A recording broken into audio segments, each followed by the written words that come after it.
Waf, can we start the episode? Did you write down the prediction from last week for that Bitcoin price range? Because I think we're both right, strangely enough. Well, I want to say you said 57 through 61, the range, which I think we never left that range. I think we literally stayed within that range the entire week. I believe I said 63, which I don't think we hit at all. We're close though. It really looked like it at one point. Definitely over the weekend, Bitcoin cruised over 60K there, so had some strength. But yeah, I mean, we've just been firmly in that top range. I would lock it in again for that exact same range. I think 61K to the high and 57 to the low.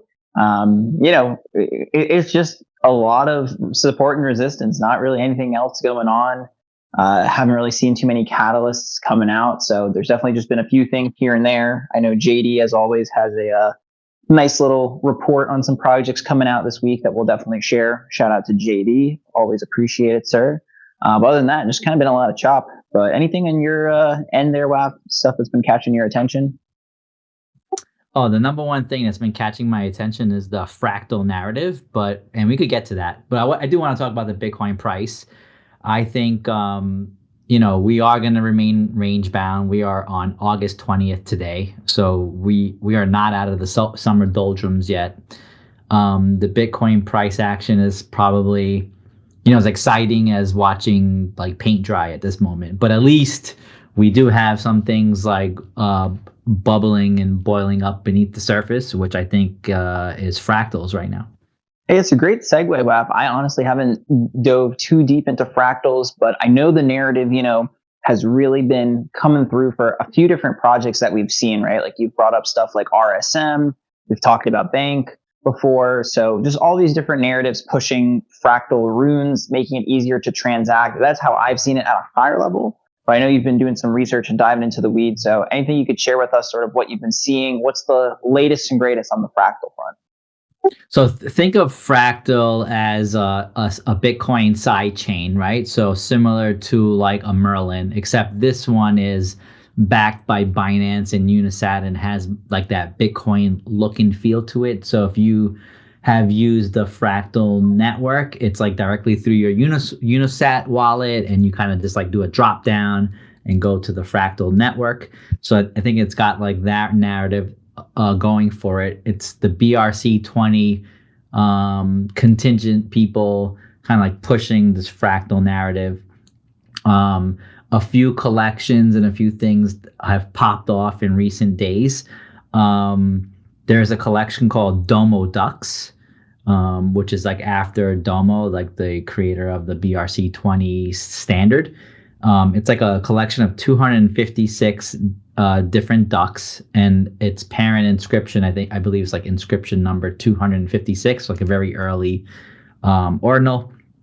These things were literally at 0.0057 like 3-4 days ago, and they ran up to almost 0.05, so almost a 10x.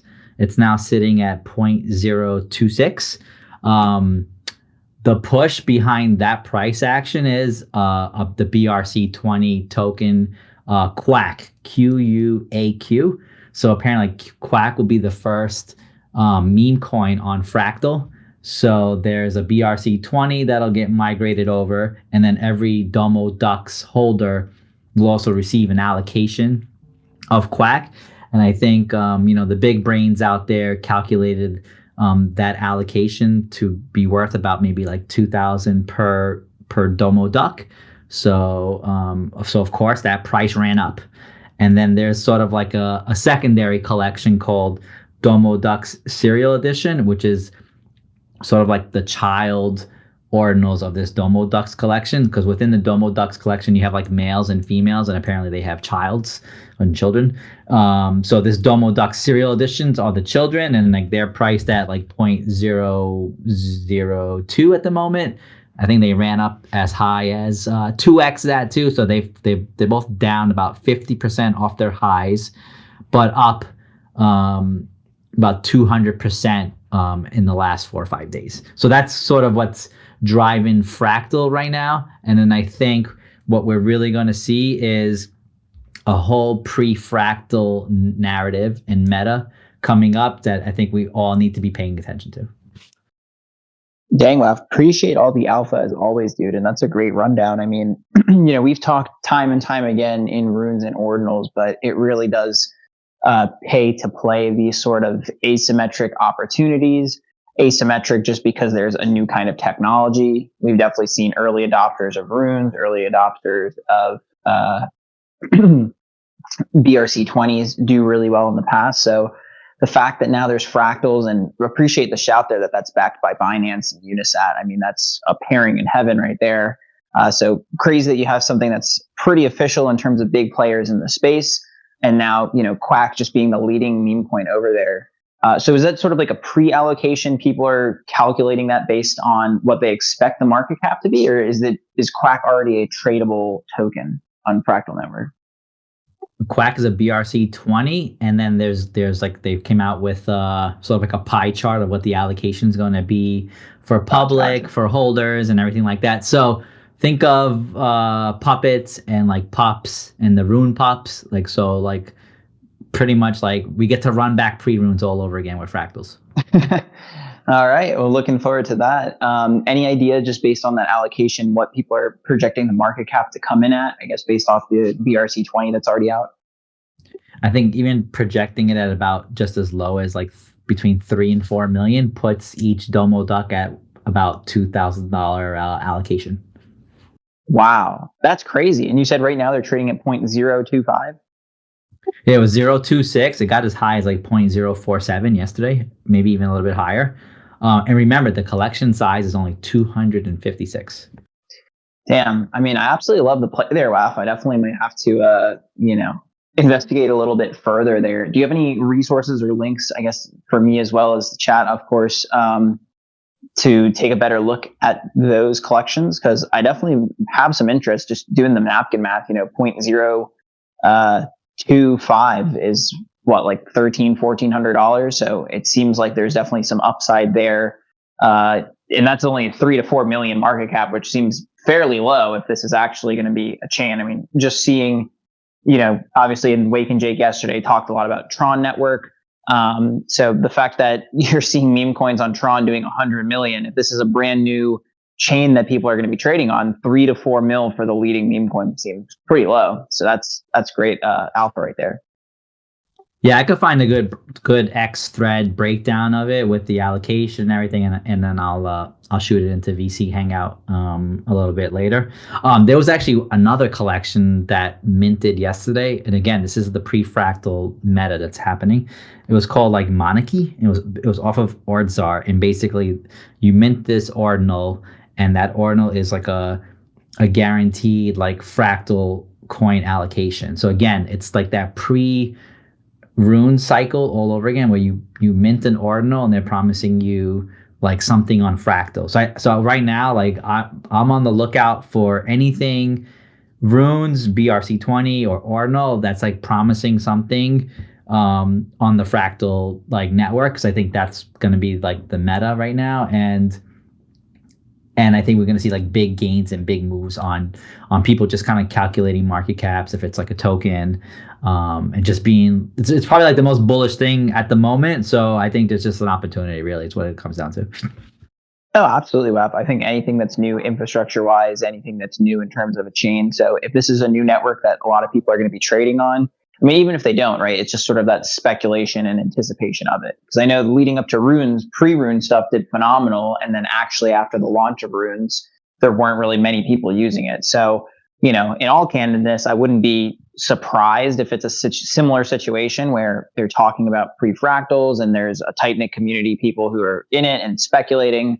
And then, once Fractal launches, we already see there's not a ton of people who are actively trading runes or ordinals right now. So I wouldn't be shocked if even after this announcement, some of those things cooled off and the market took time to digest. But just with this narrative of, gauging market calculations, and I mean, just the way you broke down the Quack play, I think that's awesome. So definitely want to look into that there, because it seems like if the math is mathing, then that could just be a very safe trade to, put on, maybe get some of these Quacks and then, sell them if they go back to their highs. But I love that. Yeah, I just dropped the link for a good recap on Quacks. And like to your point, like looking back at pre-runes, The tops were in before the event, right before the halving, and I think the Fractal network goes live in September. So we're here. We are like a couple weeks out. I think like this pre-fractal stuff will run until like it's time to migrate and get your airdrop or whatever. And it's just like probably a nice little opportunity to get in. Like if you got in on Domo Ducks before the move, you did pretty well. So it's too bad they caught me offsides touching grass, but I did see it after the fact. I think I saw it when it already doubled, and I thought the price ran away from me, but then it 4x from there. So go figure. So it's even when you think you're late, you still might be early. That's awesome. And so you can just buy these on Magic Eden, these ducks? Yeah, it's a Magic Eden Ordinal collection. I love that, dude. Yeah, even easier, ease of access. That makes it a little bit more appealing for just the normal person on there. I love it, Waf. I appreciate that so much, dude. And as always, just a shout to throw Waf some blesses, guys, because he certainly does his due diligence here week after week. And I mean, this is just the kind of plays that we dream about in the bear, right? Or just sort of this chop period where there's not a ton going on. So love stuff like this where, I mean, you pinpointed it, right? I can't see how this wouldn't be a new meta. You're already talking about these other projects that have coming out and minted. And we saw this just to a T with pre-Rune. So it seems like pre-Fractal, it's going to just be a run back on that. We'll certainly see some project dilution down the road where it's just project after project after project to the point where it doesn't mean as much. But right now, there's only a few of these. Could definitely see something like these Domo Ducks doing pretty decent. So I'm for sure going to look for an entry there. Appreciate that. Yeah, no problem at all. I think that's like probably the number one kind of play so far. So I've been looking for the beta plays. So this link I just dropped, it looks to be some type of game that's gonna launch on Fractal. They have a trailer already, a decent following. So I think I'm gonna keep my eye on this VNTG robots on Fractal as well. Very cool. Yeah, these kind of have like a mechaverse vibe to them almost, but looks like they're fully 3D'd and they got a lot of rigging done and stuff. So that's awesome. It's crazy how fast like projects come out, right? Just hearing about fractals for the first time, and now suddenly there's projects popping out of the woodworks already ready to launch on the Fractal network. That's great. I appreciate it. Shout out to Not a Financial Advisor. He just dropped in the Ordinals Runes VRC20 chat the collection, Domo Ducks, and also looks like the Magic Eden link to the serial edition. Very cool. Appreciate that. Yeah, I mean, like it seems like things are so boring. We finally got something that has some interest. So it's like sort of like why not? I don't know how long it'll last, if it's gonna be here for a while. But these L2s, like if we go back to like Bitcoin Nashville, like there's a lot of companies competing for this L2 space. Granted, when sats are like 5 sats a block, it seems a little bit ridiculous, but there's gonna be a ton of competition in these L2 worlds. And if you're building something, you need something to be faster, more efficient, the speed, pretty much like all the things that moved Ethereum into those layer 2 narratives. It's like the same thing is kind of happening with Bitcoin right now. Yeah, I completely agree with you, App. I mean, there is a ton of real estate to be had. And it's something new. Like we saw it back with ETH in 2021. Sometimes the network would just get super congested. NFTs would quote die off. Gas would finally cool back down, and then we'd do it all back. And I think they've found a way to keep gas a little bit more stable over the years, just through the use of L2s and having a lot less traffic congesting the network. Obviously, there's some times where that's not the case, but it's definitely going to be needed in the future. I mean, this is truly where it starts to feel early when you just think about how few of transactions are actually completed on the Bitcoin network day by day. But just again, understanding that this is a global currency, and I'm sure in the future you'll just start to see a lot more transactions occur frequently with Bitcoin. I mean, at least personally, I think a lot of it could become the gold standard of just currency in general. So once you start to see that and you start to see the need for a way to improve network traffic and just ensure that it's always running smoothly, that's where it makes total sense that, these networks have to figure out L2s on Bitcoin. So that's what they're doing right now. So couldn't be any earlier than that, right? They're literally figuring this out in front of our own eyes. Yeah, I want to say like not to get like too far ahead of ourselves because I think the fractal narrative is now, but this other network that's one of their, I guess, the devs or founders, I don't even know who he is, reached out to me on it, and I started digging into Arch Network. Again, it's like another one of these, layer twos, like side chains that's building out, and like they're gonna have like their network coming out in October. So here's another one that's potentially just keep on your radar. Oh, appreciate that, Waf. Great shout. I'm currently trying to transfer over the stuff that JD sent us yesterday. Oh, I'm always struggling to get all the stuff that JD posts in a link format. Just copying it on the go is always a bit of a struggle. While you do that, just looking back at like ordinals and runes, it seems like we're still off the lows. We've kind of held the support when we kind of rebounded. I mean, I think we're down a little bit from sort of like that recovery, but for the most part, we've probably retained about 75-80% of that recovery. But kind of looking boring again. Not really much going on. Node monkeys at 0.128, Bitcoin puppets at 0.083, quantum cats 0.268. So like these things are holding pretty steady.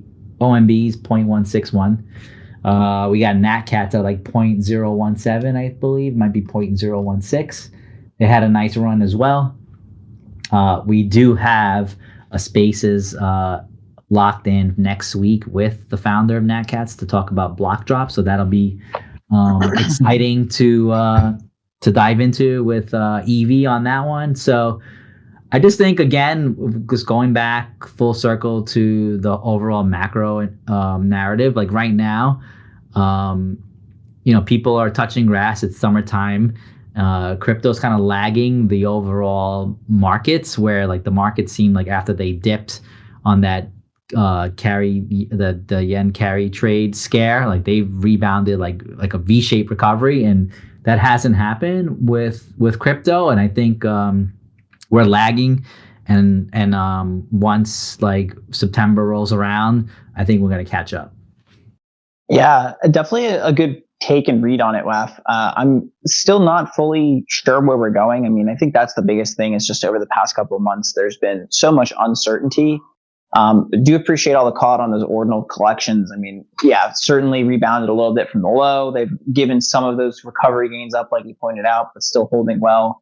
It is pretty interesting to see how quickly the market recovered. I mean, we talked about it last week's episode. It was like the perfect storm of, headline news coming in to suppress the markets. Things really sold off aggressively.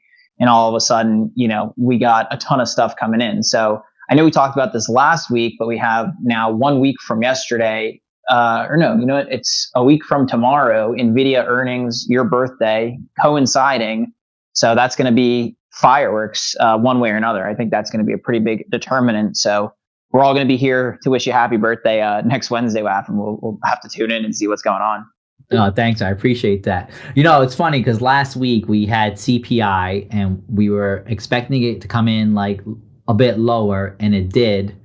And the market like didn't take that as good news. It just took it as it was expected, and we kind of fell down from there, right? It was kind of interesting to see that play out like that for probably the first time this year, where CPI comes in lower, but like the higher price must have been priced in already, and it dropped. So I don't know if good news is always going to be good news by the market. Don't know if bad news is good news or bad news is bad news. It's always tricky trying to decipher that. But I think we do have that rate cut coming up probably next month, and that should be some sort of trigger, I would imagine. And I know the market is like anticipating additional cuts after that. Like I wouldn't be quite too sure about the additional cuts quite so yet, because I do think like, even though they're showing inflation going down, I think, if you go to the grocery store, inflation ain't really down, right?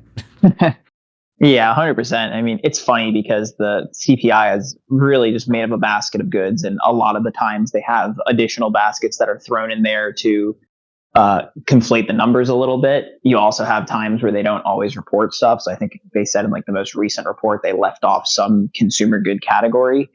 It's interesting how that happens. But yeah, I mean, to your point, I think rate cuts are largely factored into an extent just because that's something that the Fed has forecasted a little bit on. But yeah, I mean, it's always interesting with markets to see, there's a lot of selling the news that does happen. I would say usually where you start to see stuff that moves the markets in one way or another, it's usually like big beats, right? That's usually not fully priced in. So like if NVIDIA comes out for their earnings and they just crush it by, let's say, 20%, that's for sure going to send the market. If it's okay, they met their expectation, that's probably where you start to see a sell-off because it's not this big, change of pace. It's sort of that's already been factored in. Then you start to see some selling off. We did have the notable Nancy Pelosi. She had a huge buy last month that she reported on NVIDIA. She sold some other tech stuff, but continued to buy NVIDIA. So we'll see. Certainly NVIDIA led the tech cycle this past year and really brought it to its all-time high. There's obviously some other companies in the mix there, but it really seems like NVIDIA is the big leader. You have a whole semiconductor industry sort of tied together with AI at this point. So yeah, I mean, I really think next week is going to be pretty substantial with both of those things you called out, NVIDIA, CPI, and rate cuts. So we'll have to see. Might have to hit up old Shaggy, see if we can get him in here for next week's episode. That'd be sick. Yeah, you know what I ultimately think is like the Fed doesn't really have that many options, so they use bluffing as a tactic, right? So you can't really cut so much. You can't really, because otherwise inflation will come back with a vengeance. You can't really do like rate increases at this point. So like, they kind of stuck really, right? It is what it is. It just sort of like bluffed the market into like performing half decent is what I think. Yeah, I'm right there with you, Af. I mean, I think we've seen that they really, I'm going to say overextended during COVID, but they definitely put it in a position where they were just printing money. They did a lot to alleviate concerns of the market falling apart in, like an unprecedented chapter of the market history. And now we're sort of catching up to the effects of that. So, we'll see. But to your point, I think they really are stuck because they just can't really overreact in one way, shape, or form. I don't think there's an easy solution out of this. And there's obviously just a ton of money that gets tied in together through derivatives and other things in the market. So even just when we saw with the yen carry trade, right, even just that small increase in interest rates caused a catastrophic cascade across the market. So any small move on the Fed's part would have lasting impact. It's really just a balancing act to your point. So I agree. I wouldn't be surprised if we just see some bluffing moving forward. Yeah, so I think one and done in terms of rate cut for the year. But I guess we'll see how that plays out. Another one that's been kind of on my mind this weekend and I've been paying attention to is $1 Billion Cat.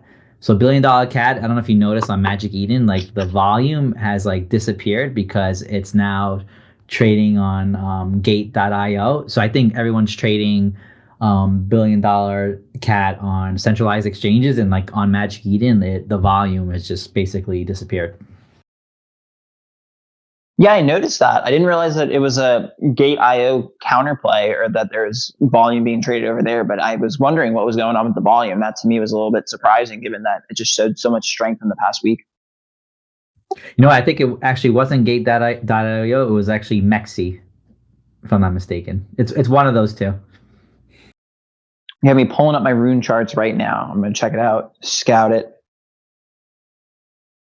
Oh, yeah. But it's doing strong. I mean, last week when we talked, it was an 18 million market cap. So it's still showing some strength up to 21.7 million. Definitely cruising up there, still at the number 8 spot on Rune. So pretty solid. Yeah, it's looking pretty good. There's been some other runes that have done pretty well this past week as well, kind of like out of nowhere. Very low market caps. Like there's like this Nipsey on OpNet. Very low market cap, but its volume is basically equal to its market cap right now. It's like number 3 overall in terms of daily volume. There's Pepe Moons on OpNet again. It's just like this OpNet, this OpCat, all this like other than runes type of narratives, whether it's like some kind of upgrade to the Bitcoin system or a move to fractal. Like these things seem to have a little bit more legs than the rest of the market right now. Yeah, well said, Buff. I mean, it's pretty funny, or not funny, but you're really seeing with runes, it's just kind of mimicking the Bitcoin price action. You're getting some small movements here and there, but for most of the market, aside from this fractal stuff, we're just not seeing a ton of action either way. It's just this chop range. Yeah, man. I mean, that's so true. I mean, it's been boring. It really has been boring. And I just can't wait till we start really seeing the Bitcoin price movement move up. I think, this needs to break like that 61K resistance, and if it does, then I think we do go up to like 63. But we just haven't been able to like really break that resistance at the moment. I mean, it's just literally between 57 and 61 for the last few weeks. I mean, the range was a little bit larger before that, but we're coming up on pretty much like 6 months of consolidation at this point. Pretty darn close. I mean, it's like 6 months of consolidation with maybe 2 week pockets of a ton of activity. I think the market just doesn't know what it wants to do yet. I think as Green Day once said, wake me up when September ends, wake us up when September starts, right? I think end of August, we're going to have this big catalyst in the market. The market's going to make a decision one way or another. I think we probably see crypto go in the same direction, but it's tough all around. Like the market's getting pretty close to its all-time high just from an SPX perspective. A lot of tech companies are back at their all-time highs already. So we'll see. I still props to crypto. It's holding up pretty well, even in the midst of all this dripping and fallbacks. Like obviously Bitcoin has fallen from 70 to 60, but it's just kind of chilling around 60. It's pretty dang close to that marking point. So I think it's just waiting for a big move either way, and then we'll start to see a lot of action. But until then, I think it's, people are just scared to jump the gun too quickly. Yeah, I mean, historically, August has been like not the best month for Bitcoin, so it makes sense that we're just kind of languishing here. But the interesting aspect about like the entire crypto market is like the altcoins are still kind of getting wrecked. Like if you look at Bitcoin dominance, it's still increasing, even though like the Bitcoin price is not even doing anything like dramatic, just hovering in the range. Although going back to some of the things that we talked about in the past, like Bitcoin being in the 60K range for pretty much like every day this year. And in the past, I think it was only a few weeks of being at the 60K range. And now we're putting in like 6 solid months of Bitcoin at like 60K.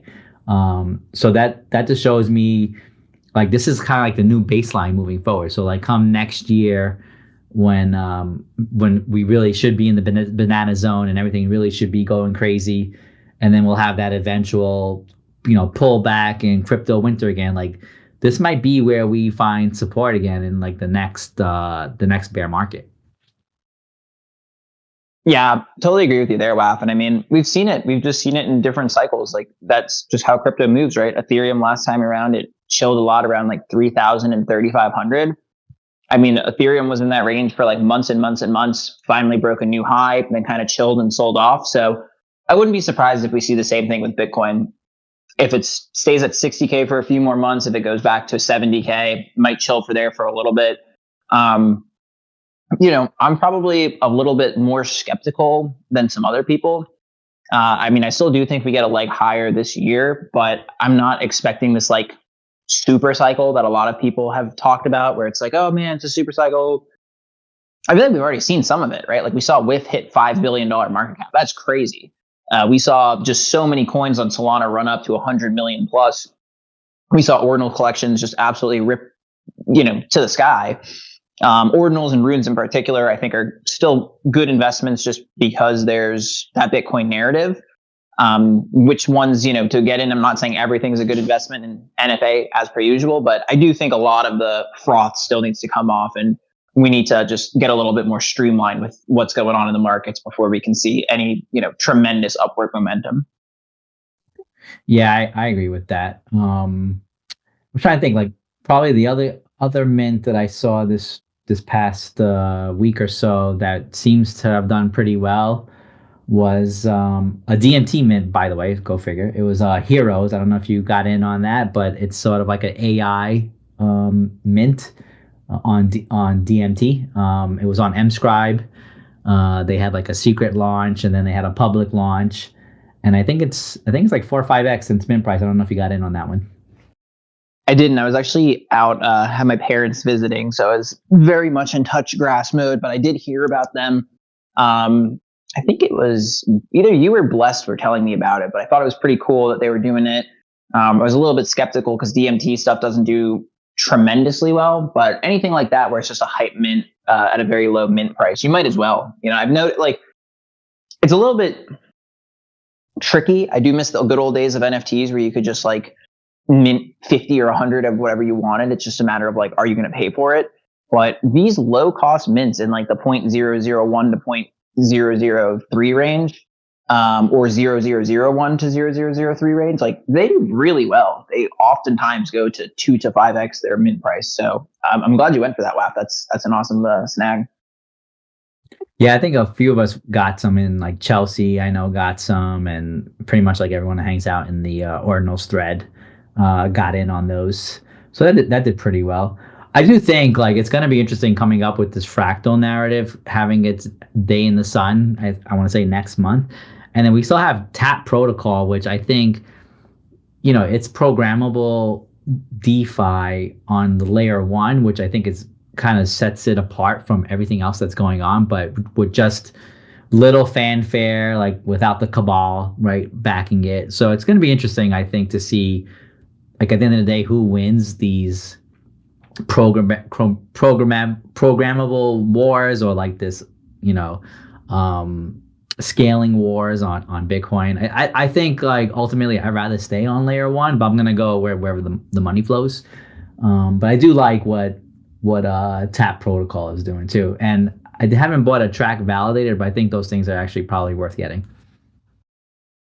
Yeah, that's a great shout there, WAF. I mean, I think a lot of it has to do with timing. So something like that validator, I think it's going to do great. It's just a matter of waiting for the beta plays to emerge. And I think it just goes back to like, as long as Bitcoin is range bound here, I don't think you're going to see a ton of this sort of L2 stuff catching on, because there's no need for it right now, right? I remember block runners talked about this. I think it was during our conversation about Natcats, when we had block runners and EV. That was months ago. But we were just kind of talking to them about, what are your thoughts on Merlin chain and all that? And their whole thing was like, well, you don't even need it right now because there's not that many people using the network. And I think the expectation was that after Runes, it was going to be this whole new blockchain. It was just going to be such a congested network that you need this to function. So it's interesting knowing that Tap Protocol and some of these other protocols that are going to do, be implemented to increase efficiencies. I don't really think they're going to see their time in the sun until we see that return to ordinals and runes in a major scale, where now we're seeing, 200, 300 sats on average. And that's when we're really going to start to see a ton of those network effects take place, because people can see firsthand these products at work. I think until then, we're going to see some of these projects come out. But the big thing is just, if you don't have a lot of daily active users over there, it might be a tough sell, because already we're so fragmented across crypto. Yeah, and right now, I hate to say it, but like hype trumps utility, right? So right now the hype is around Fractal, and the hype used to be Merlin, right? And now we don't even talk about Merlin. We go weeks and weeks without talking about Merlin, right? And I mean, I look at Fractal as like, the new Merlin, right? So hype trumps utility, and that's kind of like the meta we're in right now.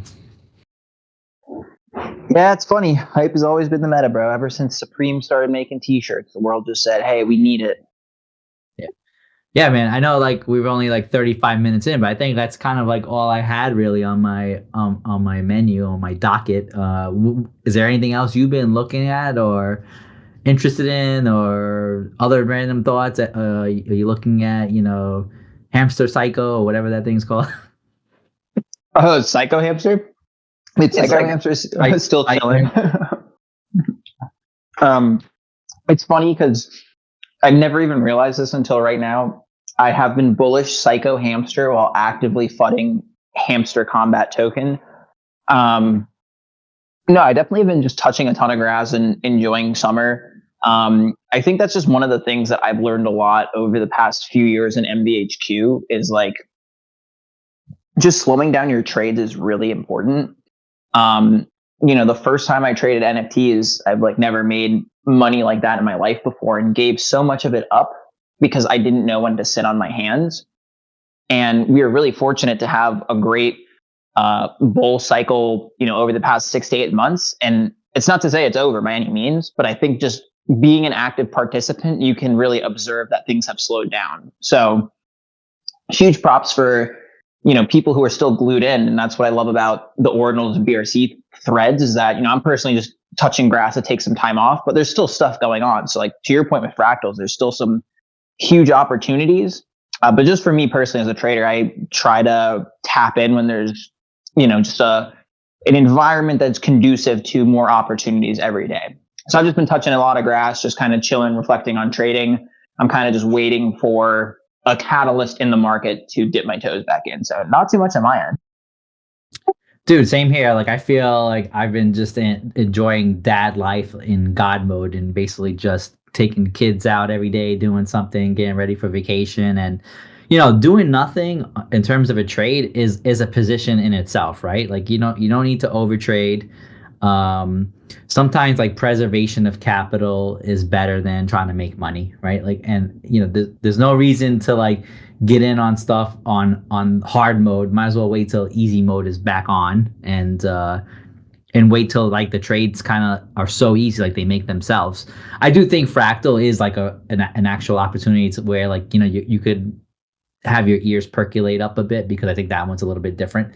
And it could be easy, like this whole early meta fractal, like, hey, mint this ordinal and you get an allocation, and these things like send 4 or 5x after you get in, and get out of it before fractal even goes live. Like I think those moves are there. Those could be pretty easy to do. But everything else, man, like if it's like hard and difficult, you know what? It's probably not even worth it right now. Yeah, I completely agree. I mean, that's kind of the thing with, it's awesome when we see these stuff like the heroes that you mentioned, because they do have really good opportunities to multiply what you put into them. But at the same vein, like you really have to be willing to put in a big position size on such a small project that it just doesn't really justify the risk, right? It's like, I personally am not going to put, 0.05's worth of Bitcoin and buy 100 small ordinals and then try to flip them all. I'm kind of waiting for, like we saw before with the price actions of just node monkey sending, puppet sending, and then there's just so much FOMO in the air, so many people making money that it's really easy to identify these projects that'll perform well. At least for like trading NFTs and ordinals, like for JPEGs, I've always been more of a flipper.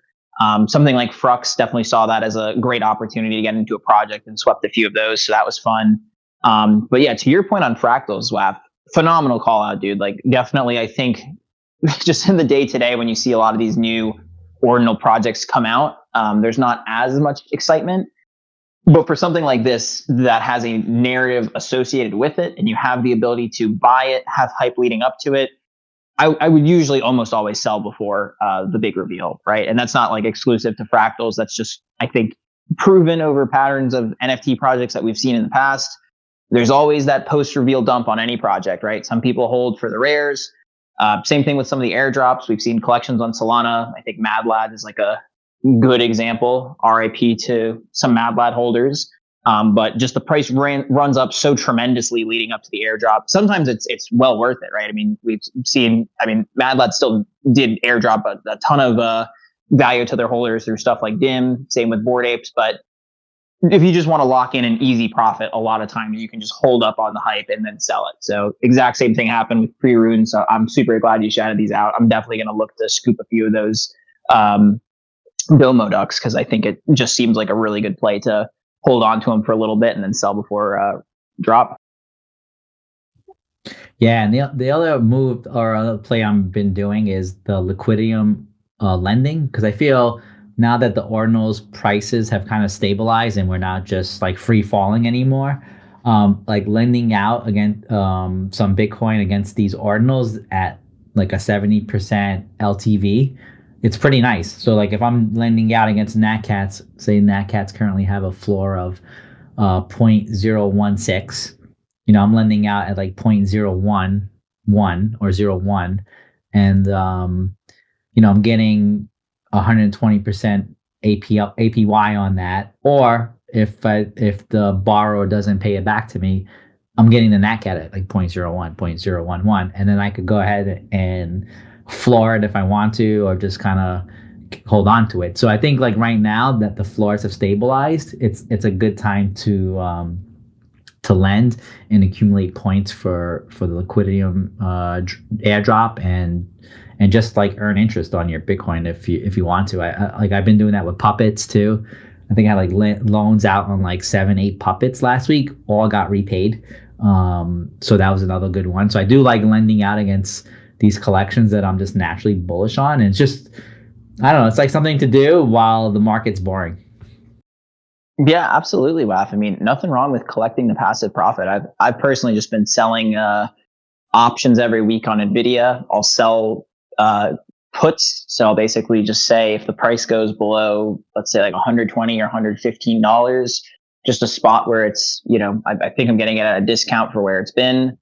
You can get like $150 a week just for one contract. So you have to put up, I think, like 100 shares in collateral or be ready to buy 100 shares. I've gotten assigned a few times, but then I just sell the call. So now you have the shares. It's basically the same thing as loaning out these ordinals. But yeah, just kicking back with, passive strategies like that is really great in these range bound zones because we're not really going anywhere, right? So you might as well try to figure out how to extract some money from the market if you're able to. Yeah, exactly. You know what? We need a Rossboss field report on options, man. I think that would be a hot one. There's way more qualified traders than me for options. I'm just out here wheeling a little bit, but happy to do that, dude. I definitely want to get into some perps waters and make a video field report on that. I just absolutely love trading perps. I think it's great because it's pretty low effort in terms of just like the day-to-day price action. You can just wake up, check Solana price, but it's pretty much just leaving in a bunch of limit orders, waiting for them to get filled. If they don't get filled, there's nothing to do. So I love that. I might have to revisit a video report on that pretty soon here. Yeah, and I'm not an options trader, but like, you could correct me if I'm wrong. So like, let's say you have some options out there and it kind of goes against you, I want to say. Do you just open up more options to kind of like hedge that again? You can. That's where it really, you want to like fine tune your strategy or have a defined risk tolerance. Cause I'd say that's the biggest mistake that people can make trading options is that the risk tolerance really comes into play. So like you can buy an option and, think you're willing to lose the entire value. But I've had options before that are down 60, 70% in a day just because the underlying stock is down like 5%. So then it's just a question of, okay, if you're already down 70% on your option, do you want to just take the loss and move on? Are you going to double down? Like let's say you bought an NVIDIA call for $130 and NVIDIA goes to $100. At that point, are you going to double down on an option that's $30 out of the money? Is it realistic that it's going to get there? How many days do you have until it gets there? Like the hardest part about options is that they expire worthless at expiration. So if you're not in the money, as in like if you have a $130 NVIDIA call, if NVIDIA is not above $130, it's just worth $0 by the time that contract expires. So there is a lot of like risk tolerance. Have I averaged into options before? For sure. But it's like after a lot of time of learning how to scale into them.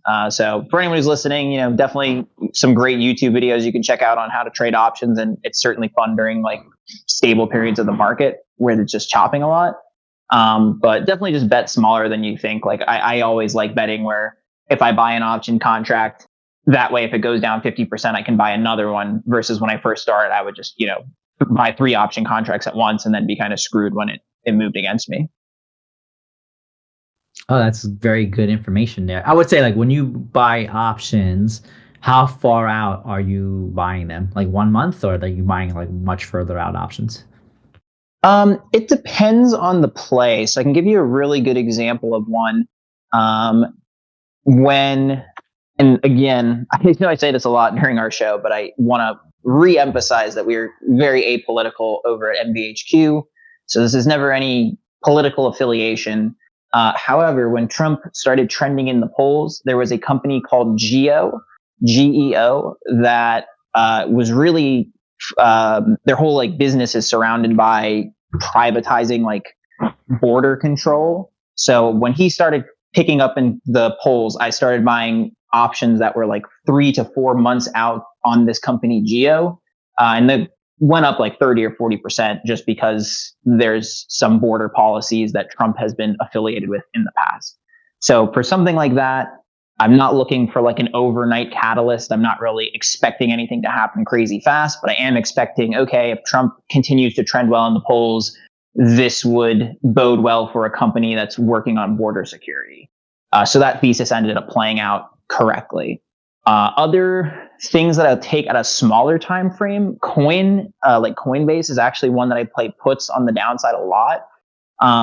If you pay a lot of attention to like Coinbase price action as well as Bitcoin, Ethereum, and Solana, you can see that sometimes coin just moves like way too much for the move. So when Bitcoin fell to like 55,000, Coinbase fell, I want to say like, I don't know, 10% or something. And then when Bitcoin continued to fall down and almost hit 50,000, Coinbase was kind of lagging on that. So when I saw Coinbase lagging, I just bought same week puts. And then sure enough, Coinbase like a day later caught up and sold off pretty hard. And then similarly, you know, when Bitcoin recovers, let's say 3% and Coinbase moves up 15%, I usually buy puts on Coinbase because my thought is, okay, I'm expecting Bitcoin to get rejected off the 60K again and again and again because I believe we're in a choppy market. So I just kind of look for any equities or companies that I think are lagging. Just one final example here. Earlier in the year, this company, SMCI, which is a semiconductor manufacturer, NVIDIA just shattered earnings, like hit it into a new stratosphere, and SMCI was lagging by a lot. So I just bought like 2-week calls on that. And, you know, within the span of a week, that company just started pumping because if NVIDIA pumps, so is every other semiconductor. So I kind of just look for relationships like that in the market. If it's inverse relationships, if it's narratives, like whatever it is. But if there's any reason I truly believe, hey, this equity is mispriced, I'll do, you know, a few weeks to a few months. Dude, I love it. Like just going through those 3 examples you just described, like the Coinbase one to me is like a pretty intuitive one to make that kind of connection, right? Even your FMCI one on semiconductors, like that makes a lot of sense to me. But like the way you got to Geo, like I'm just very curious on your thought process behind that because like I guess for me, if I'm thinking like, okay, Trump, I'm thinking security, I'm thinking almost like military industrial complex first. I'm not even thinking of like borders and national security. So I just think like the way you made that connection that's pretty impressive, pretty awesome, I want to say. I appreciate it, dude. I mean, I wish I could take credit. That is actually just like one I got from an options chat I used to be in. I then no longer in the chat just because we were lucky enough to have another crypto bull run. And I mean, options are way less simple than crypto. I mean, I always have told people who I know that trade, you know, full time that they should be spending time in crypto because I think the upside in crypto is just way higher. I also think it's a lot more predictable. That's kind of just like the biggest difference I've noticed between crypto and traditional markets is there's just so many factors on the traditional market at any point in time. There obviously are in crypto as well, but I mean, I'm just familiar with crypto through NFTs, right? And at that, you have collections of 10,000 assets. It doesn't take a ton of people to move 10,000 assets. And at least with NFTs, we just saw so many patterns that were very prevalent. And I think in the stock market, there's for sure a lot of patterns, but I think people overemphasize how consistently those patterns trade out. Like some of the best technical analysis traders, they'll have an edge of like 8% over the entire year. So it's not as if there's any guarantees in the market. There's nothing that really happens with true consistency just because there's so many algorithms that run. There's just so much things that can shift the traditional markets in an instant. But there's definitely some plays that you can look at. But yeah, for that Geo one, someone called that out in a chat room I was in. And I mean, same thing with like crypto Twitter, right? There's going to just be a billion tickers thrown out at you at every day. It's just a matter of you resonating with the trade or not and thinking, does that make sense? Yeah, I think you underestimate sort of like the amount of hours you probably have in crypto. So to you, it probably seems easy, whether it's crypto or NFTs or what have you, but like to the layman, like they can't get their heads around it, and also just the percentage gains or losses. I don't think they could necessarily handle seeing, buying something and being down 50% immediately, or like 3xing, in a day. Like, the stories we have in here are like, it's like being at the casino, right? And like everyone in here has these stories like 10 times over. And I don't think the normal market, the TradFi guys, they don't really know what happens like in the crypto space, like the way we know. Yeah, I mean, it really is crazy. Like I do love that aspect about crypto so much, and it's just fun because something like the duck domos, right? That's just like a pretty straightforward thesis, and it's just a matter of seeing that early enough. And if you get in early enough, your downside is pretty limited, and there's not as many instances like that with options or in traditional finance. Like you could buy a same day option or an option a week out. So like, when the market puked like 2 weeks ago, that's when Bitcoin and everything else was puking. Again, we had this just trifecta of bad headlines, and tech sector went down like 10 or 15% in a week. The Nvidia options for last week at the 120 calls, it went up like 36x in that week time frame. But how often are you going to get an opportunity like that and the market actually delivers on it? It happens so rarely, and a lot of it would just be throwing darts out and just guessing. It really seems different in crypto, where like, yes, you are going for these multipliers and you do have to take a risk. It doesn't always pan out, but at least in crypto, it seems like the narratives are a lot more linear, and it's just sort of like, okay, here's my thesis. And then a lot of times they play out. Like it's just, it doesn't take much to catch hype in crypto. I agree. I mean, like if there's like a brutal sell-off and you're willing to go long when everyone's fearful, whether it's a dead cat bounce that happens after, or like a real recovery, like it's the ultimate asymmetric bet, right? And I think that's sort of like those opportunities you look back on and like, man, like that was easy mode. I know we're talking about easy mode in the chat, and it's not like the bull run easy mode, but there's a lot of easy mode after sell-offs too, though. Like it's just being, you see that fear and greed index. Fear is kind of like rampant throughout the market.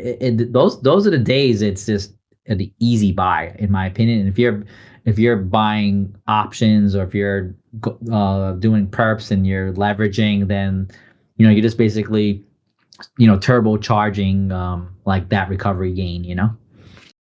Oh, 100%. I mean, that's really what it's all about. And I mean, I would say the one added component that I'm still trying to get a hang of it, right? Like I'm by no means an expert trader at all. It's just like I've been through a few crypto cycles and I've just learned from all the mistakes that I've made.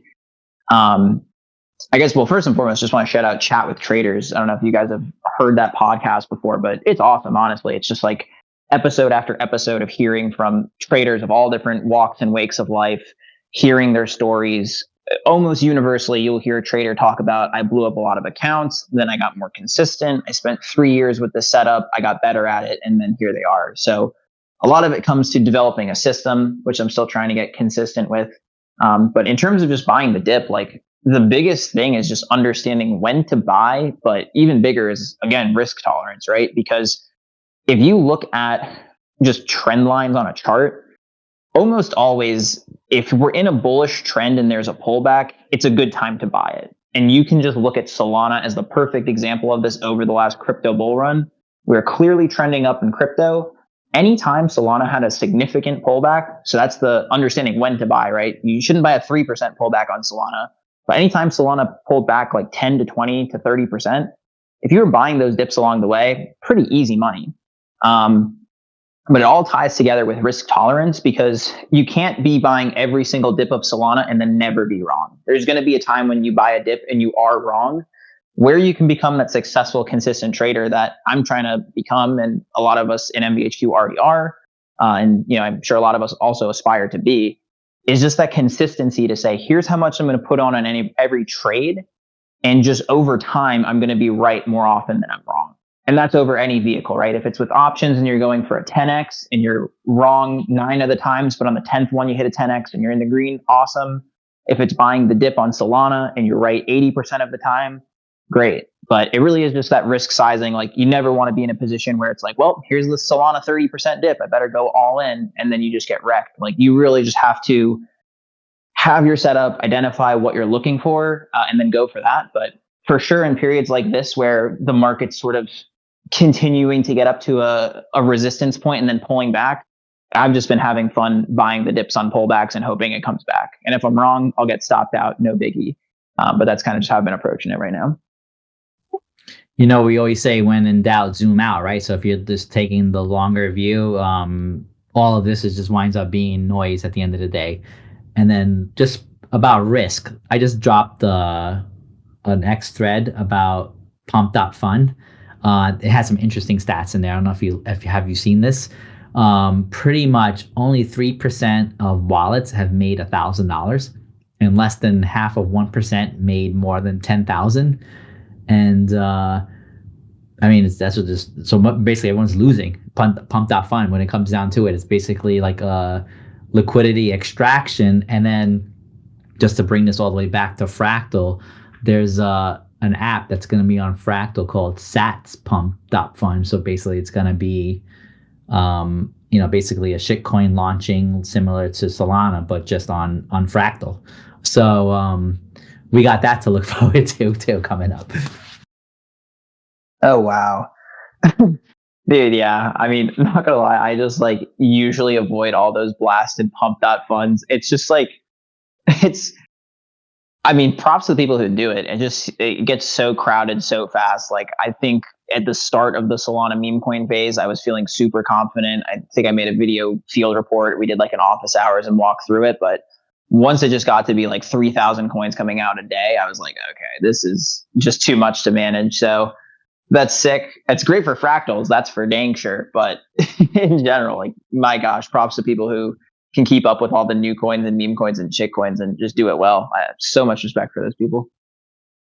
So on Fractal, it could actually be like a pump.fund on Fractal. It could be easy mode on Fractal now. Like, you might have to get our Solana homies in and let's like see what's popping, right? Because Bitcoin, even though it doesn't move as fast as everything else, like the narrative and the meta, they get kind of agreed upon pretty quickly, and then you know what the winner is and you know what the loser is, right? So I think, you know what, could be another opportunity for MVHQ when satspump.fund comes out.